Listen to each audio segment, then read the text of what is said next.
Bugun men sizlarga chilanni damlab ichishning salomatligimizga bo'lgan foydali taraflari haqida so'zlab beray. Yurak berib saqlab olishni unutmang. Birinchi, zaharni haydab jigarni sog'lomlashtiradi.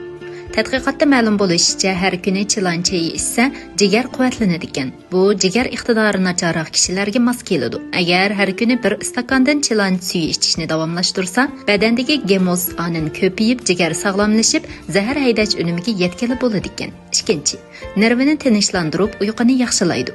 Ayollarda ichi titit bo'lish yoki uyqusi yaxshi bo'lmaslik ahvollari ko'rilsa, nilupar uruqi, chilan va piyoz gulini moslashtirib iste'mol qilsa, nervini tinchlantirish unimiga yetkili bo'ladi. Undan sirt, chilanni teriq bilan birga qaynatib ichib berganda, chilanning nervini tinchlantirish unimi texmi yaxshi bo'ladi.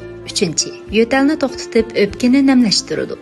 Chilanning badanni quvvatlash roli intayin yaxshi. Shunga chilanni suvga chilab ichsa yoki qaynatib ichsa yo'talni to'xtatib, o'pkani namlashtirish unimiga erishgili bo'ladi. Jungo tibobitida chilan orqali o'pkani namlashtirish retsepti xotirlangan bo'lib, chilan oq sangrav quloq va navatni birga qaynatib sovutgandan keyin esa yo'tal to'xtatish, o'pkani namlashtirish roli texmi ko'rinarli bo'ladi ekan. 4.